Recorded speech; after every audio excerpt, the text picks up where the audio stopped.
Hola, mi nombre es César Augusto Mercado y pertenezco al programa de Historia de la Universidad Nacional Abierta a Distancia. El tema que me compete habla sobre las características de las sociedades coloniales en América y hace parte de la cátedra América Precolonial y Colonia. Esta exposición está soportada por las opiniones expresadas por autores como Indalecio Líbano Aguirre, el doctor Guerra Vilaboy, Jacques Lafayette y Asunción Labrín. El objetivo es comprender las características de las sociedades coloniales en América, integrando miradas económicas, sociales, culturales y de género.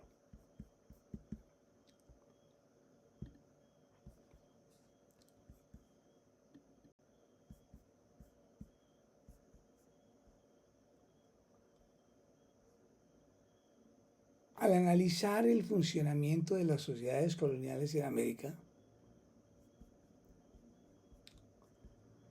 contamos además con el apoyo del director de la cátedra, doctor Carlos Manrique, y la colaboración de la directora del programa, Leonor Hernández, quienes a través del soporte a los estudiantes, los IPAs respectivos y las webconferencias dan soporte y estructura a estos planteamientos de hoy. El objetivo principal es entender que al analizar las sociedades coloniales en América y comprender su importancia, eso nos va a conducir a entender las desigualdades actuales en toda América Latina. No se trata de memorizar datos, sino de ver la colonia como origen de conflictos de largo plazo. A manera de apoyo, elaboramos un par de preguntas guía. ¿Cómo se estructuró el poder en las sociedades coloniales americanas? Debemos atrevernos a que los ejemplos contemporáneos sobre concentración de tierra, racismo, desigualdad de género, son parte de las profundas huellas que dejó en las sociedades latinoamericanas esta época colonial y que todavía evidenciamos en los comportamientos sociales y culturales de nuestros países. Autores como el doctor Guerra Vilaboy explican que los rasgos generales de la sociedad colonial se caracterizaron por una sociedad jerárquica y estamental que en la cúspide de la pirámide social reafirmaba la supremacía de peninsulares y criollos. Los indígenas, africanos y mestizos estaban bajo condiciones de total subordinación. Esto constituía una sociedad cuya economía era totalmente extractivista al servicio de la metrópoli enclave, es decir, un territorio incluido en otro con diferentes características políticas, administrativas, geográficas, pero al servicio de la metrópoli. Las colonias fueron pensadas para beneficiar a la metrópoli, no para desarrollar economías locales. Indalecio Líbano Aguirre, quizá uno de los más connotados historiadores de décadas pasadas, con el que algunos hicimos nuestras primeras letras acerca de los conflictos sociales y económicos de nuestra historia, reafirma que la sociedad colonial en la Nueva Granada era una pirámide rígida con un poder económico en manos de los peninsulares y criollos, estructurando e institucionalizando la desigualdad. Es increíble, pero esas desigualdades y jerarquías existen hasta hoy. Jerarquías duraderas y, como lo mencionábamos en uno de los IPAs y webconferencias, los criollos actuales además se lo creen y así gobiernan y manipulan la sociedad, la economía y la política nuestra. Son definitivamente una clase aparte. Indalecio Líbano Aguirre plantea que el coloniaje fundó jerarquías duraderas en la Nueva Granada, en su obra publicada en 2002, página 25, explica cómo la encomienda crea una élite local y fija desigualdades estructurales, mediante los tributos, el trabajo forzado y el dominio local, aprovechando la distancia frente a la metrópoli y las dificultades de comunicación frente a las autoridades monárquicas. En el largo plazo esta situación generará los conflictos entre los encomenderos, los indígenas y las autoridades locales, al punto que más adelante el máximo reflejo, la máxima expresión es la revolución de los comuneros. Fue una sociedad para Silvia Guerra Vilaboy sustentada en la estratificación impuesta por los supremacistas blancos. El origen de buena parte de nuestras diferencias es precisamente la monopolización de la tierra por parte de unos pocos, donde los demás grupos sociales, indígenas, africanos y mestizos, nacieron y vivieron sin opciones en la vida diaria. De otra parte, ese modelo extractivista prevalece en toda América Latina como el foco en el cual cimentan las naciones, nuestros países, sus ingresos económicos, y es al final el único interés de la nueva metrópoli. Lo apreciamos con los hidrocarburos, carbón, el cobre en Chile, que es el segundo productor mundial, el oro, el zinc, la plata, el plomo. En varios de nuestros países se viene explotando el coltán, dando, por ejemplo, el dato de que Venezuela ha sido identificado como el mayor depósito de este material en América Latina. También existe el coltán en Colombia, en la Orinoquía y en la Amazonía. Apoyados en Indalecio Líbano Aguirre y Guerra Vilaboy, debemos mencionar lo que en términos de economía y fiscalidad colonial sucedió en esta época. Líbano Aguirre determina que la alcabala es el símbolo del conflicto, página 132. Relaciona la dependencia colonial con formas actuales de dependencia económica.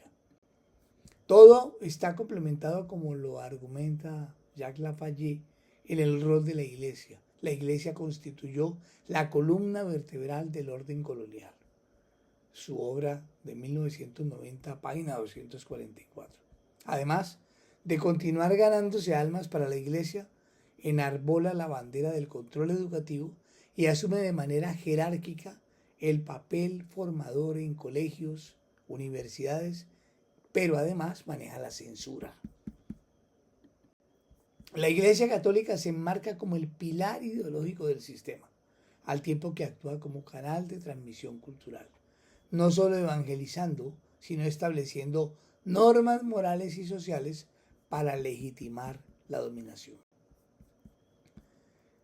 Desde el punto de vista de Labrín, nos referiremos a la mujer en esta diapositiva de la obra de Asunción Labrín, haciendo la descripción del papel del rol de la mujer en la época de la colonia, estableciendo que su papel, lo describe ella, se limita a estar confinada en quehaceres domésticos y aspectos religiosos.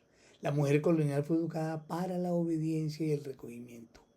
En su obra publicada en 1990 hace esta referencia en la página 112. Explica que hablar de colonia sin género es una visión incompleta. Da un ejemplo de cómo el patriarcado colonial aún marca las relaciones actuales, las acciones misóginas mediante la discriminación, la creencia de que las mujeres son inferiores a los hombres y deben estar subordinadas a ellos. Es como una aversión, una de las causas de mayores violencias actuales, incluyendo la violencia de género y en sus formas extremas el feminicidio. El doctor Sergio Guerra Vilaboy, de otra parte, en su obra Breve Historia de América Latina y en particular en los trabajos sobre colonización española y la colonización portuguesa, reafirma la idea continental de la economía de enclave. Página 70 de su obra publicada en el 2020. Subraya que la independencia política no eliminó las estructuras económicas heredadas. Por el contrario, hay una persistencia de la dependencia tras la independencia. De otra parte, y en relación a los temas de cómo se van entremezclando en lo social los europeos, los indígenas y africanos, se da una mezcla biológica y cultural, principalmente españoles, en un contexto de dominación. Ese proceso da origen a nuevas identidades como los mestizos, indígena y europeo, los ambos, negro e indígena, y esta mezcla biológica a menudo ocurrió bajo relaciones de poder desiguales, provocando también la transculturización, donde elementos de las tres culturas se fusionaron en nuevos aspectos sociales, lingüísticos y religiosos. El origen del proceso de mestizaje es la llegada de los europeos y la introducción forzada de los esclavos africanos en América, siendo por supuesto las primeras mezclas las que se dan entre los colonizadores y los pueblos indígenas.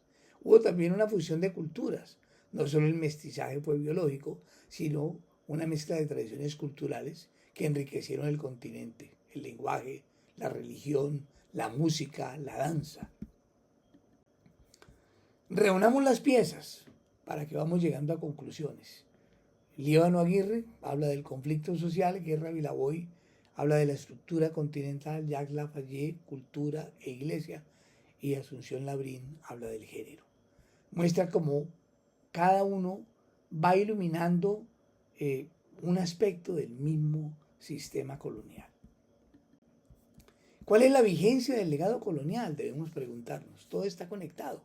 El análisis histórico con la actualidad colombiana y latinoamericana lo reflejan así. Estudiar la colonia es clave para entender los debates actuales que han estado vigentes por siglos sobre reforma agraria, sobre el racismo y sobre los derechos de las mujeres.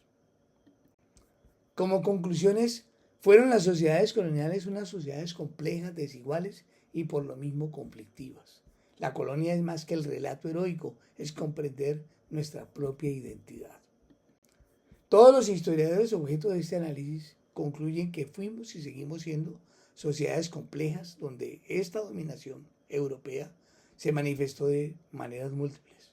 Esa está la raíz del conflicto, procesos de imposición y adaptación articulados con la fuerza militar, la intimidación, la religión y la cultura. Mencionaré finalmente que las referencias bibliográficas están soportadas también en el ensayo escrito entregado a la Universidad Nacional Abierta de Distancia en el foro respectivo.